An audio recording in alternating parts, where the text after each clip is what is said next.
အီရန်ရဲ့နျူကလ িয়ার စီမံကိန်းတွေအပြီးတိုင်ဖျက်ဆီးလိုက်နိုင်ပြီလို့အမေရိကန်သမ္မတဒေါ်နယ်ထရမ့်ရဲ့ပြောဆိုချက်ကိုအမေရိကန်ထောက်လှမ်းရေးကတမျိုးပြောလိုက်ကာကွယ်ရေးဝန်ကြီးကတမျိုးပြောလိုက်နဲ့အပြန်အလှန်ကာကွယ်ပြောဆိုနေကြတော့ပဲဖြစ်ပါတယ်။အမေရိကန်ရဲ့ B2 ဘုံကျဲလေယာဉ်တွေနဲ့အီရန်နျူကလ িয়ার စီမံကိန်းနေရာတွေကိုကျဲချခဲ့ပြီးအီရန်ကတော့ဒေါ်နယ်ထရမ့်ပြောတဲ့လောက်လည်းအပြည့်အစည်းမများပါဘူးလို့တုံ့ပြန်ထားပါတယ်။အဲဒီနောက်ဒေါ်နယ်ထရမ့်ပြောသလိုအလုံးစုံပျက်စီးသွားတယ်ဆိုတာမျိုးမဟုတ်တော့ပဲအမေရိကန်လေတပ်တပ်ချုပ်ကဆိုရင်အကြီးအကျယ်ပျက်စီးသွားတယ်လို့ပဲပြန်ပြောထားပါတယ်။ဒီနေ့ဇွန်လ29ရက်နေ့လယ်ပိုင်းကအစ္စရေးစစ်တပ်ကပြောလာတာကတော့အီရန်ရဲ့ယူရေနီယံတပ်ဆင်စက်ရုံတွေနဲ့နျူကလ িয়ার ပညာရှင်တွေကိုရှင်းပစ်လိုက်နိုင်တာကြောင့်အီရန်ဟာနျူကလ িয়ার ပြန်လည်ထုတ်လုပ်နိုင်ဖို့နှစ်နဲ့ချီပြီးကြာသွားလိမ့်မယ်လို့ဆိုပါတယ်။အမေရိကန်ထောက်လှမ်းရေးကတော့နှစ်နဲ့ချီပြီးမကြာနိုင်ဘူး။လပိုင်းလောက်ပဲနောက်ကျသွားတာပါလို့ထုတ်ပြန်ထားပါတယ်။အီရန်နျူကလ িয়ার စီမံကိန်းတွေတကယ်ပျက်စီးသွားသလားအီရန်ဟာနျူကလ িয়ার ဘုံထုတ်လုပ်နိုင်မှုရနိုင်သေးသလားအချိန်ဘယ်လောက်ထိကြာသွားနိုင်တယ်လဲဆိုတာကိုဘယ်သူမှအတိအကျမခန့်မှန်းနိုင်ကြသေးပါဘူးတစ်ဖက်မှာတော့အစ္စရေးနဲ့အမေရိကန်နိုင်ငံပေါင်းပြီးအီရန်ကိုတိုက်ခိုက်ခဲ့တာဟာအီရန်ကိုအရင်တုန်းကထပ်ပိုပြီးတော့နျူကလ িয়ার ဘုံထုတ်လုပ်ဖို့တွန်းအားပေးလိုက်တယ်လို့ဖြစ်သွားစေတယ်ဆိုတဲ့အမြင်လည်းရှိပါတယ်အဖြစ်ရကြေညာပြီးတဲ့ကအီမန်အလီခါမေနီဘလို့တုံ့ပြန်မလဲဆိုတာစောင့်ကြည့်ခဲ့ရတာပါမနေ့ကဇွန်26ရက်နေ့မှာတော့အီရန်ခေါင်းဆောင်က12မိနစ်ကျော်ကြာရှိတဲ့မိန့်ခွန်းကိုထုတ်ပြန်ခဲ့ပါတယ်။ဒါဟာအစ္စရေး-အီရန်စစ်ပွဲစကတည်းကတတိယအကြိမ်မြောက်စကားပြောတာလည်းဖြစ်ပါတယ်။ပထမဆုံးအကြိမ်ဇွန်23ရက်နေ့နဲ့ဒုတိယအကြိမ်ဇွန်18ရက်နေ့တုန်းကစကားပြောခဲ့တာတွေမှာအတန်မာမာနဲ့ပြောတာကိုမြင်ခဲ့ရပေမဲ့ခုနောက်ဆုံးအကြိမ်မှာတော့အသက်86နှစ်ရှိနေပြီဖြစ်တဲ့အီမန်အလီခါမေနီရဲ့အတန်ကလေကြောင်းတန်ရှတတဖြစ်နေပြီးဖြော့တော်တော်ဖြစ်နေတာကိုလည်းမြင်ရပါတယ်။73ရက်နေ့ကတည်းကမြေအောက်ဘန်ကာတွေကိုရောက်နေခဲ့တယ်လို့ယုံကြည်ရပြီးတော့ပထမအကြိမ်နဲ့ဒုတိယအကြိမ်ဗီဒီယိုတွေတုန်းကအလုံးပိတ်ခန်းနဲ့အတန်သွင်းထားတဲ့လှိုင်တန်ကိုလည်းသတိထားမိကြပါလိမ့်မယ်။ခုအလီခါမေနီရဲ့တတိယမိန့်ခွန်းကိုနားထောင်ကြည့်အောင်ပါ။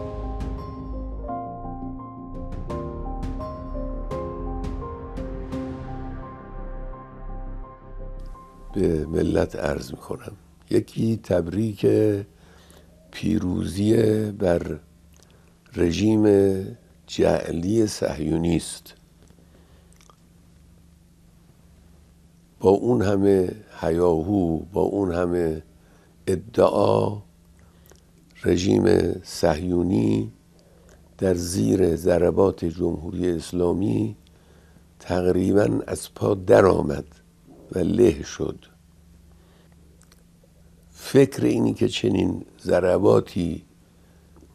از سوی جمهوری اسلامی ممکنه بر رژیم وارد بشود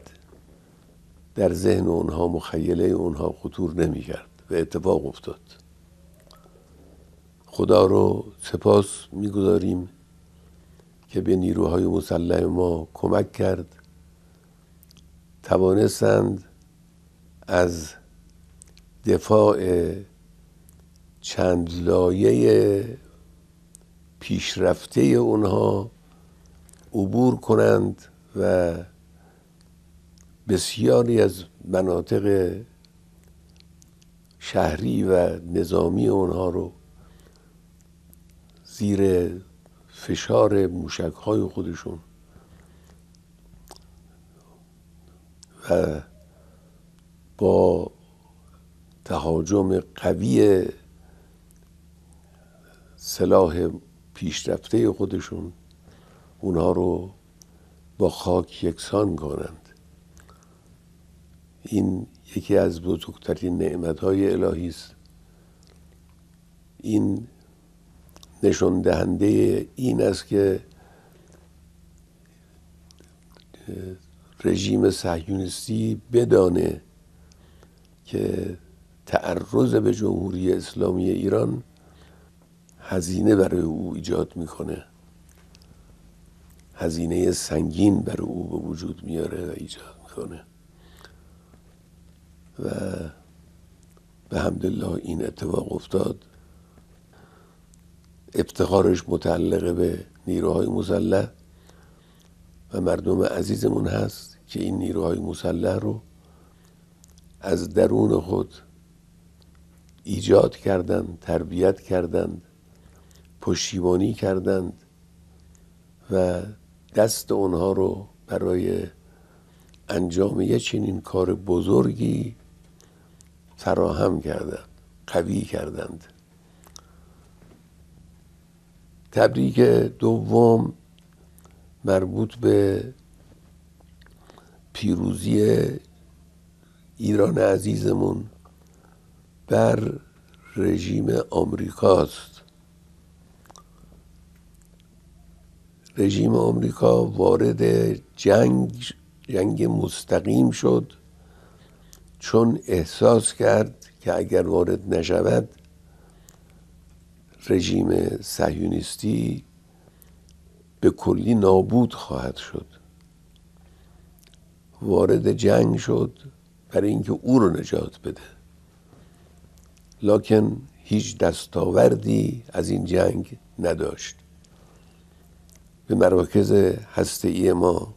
حمله کردند که البته این در خور پیگیری جزایی در دادگاه‌های بین المللی است به طور مستقل، اما نتوانستن کار مهمی انجام بدن. رئیس جمهور آمریکا در شرح اونچه که واقع شده بود بزرگ نمایی غیر متعارفی کرد. معلوم شد که به این بزرگ نمایی احتیاج داره. هر کسی میشنید اون حرفها رو میفهمید که در زیر ظاهر این حرفها یک حقیقت دیگری وجود داره. کاری نتوانستن انجام بدن، به مقصودی که داشتن نتوانستن برسن و بزرگ نمایی میکنند تا حقیقت رو بپوشانند و مکتوم نگه دارند. اینجا هم جمهوری اسلامی پیروز شد و متقابلا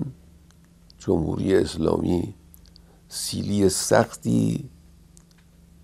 به گونه آمریکا نواخت. به یکی از پایگاه‌های مهم آمریکا در منطقه، پایگاه العدید، حمله کرد و خساراتی وارد کرد. همون کسانی که در اون قضیه بزرگ نمایی کرده بودن در این قضیه سعی کردن کوچک نمایی کنن، بگن هیچ اتفاقی نیفتاده، در حالی که اتفاق بزرگی افتاده بود. اینی که جمهوری اسلامی دسترسی داشته باشه به مراکز مهم آمریکا در منطقه و علیه اونها هر وقت مقتضی دانست اقدام بکنه، این حادثه کوچکی نیست، حادثه بزرگی است. در آینده هم این حادثه قابل تکرار است در صورتی که تعرضی صورت بگیره. هزینه دشمن، هزینه متعرض قطعاً بالایی خواهد بود. تبریک سوم تبریک اتحاد و اتفاق فوق‌العاده ملت ایرانه.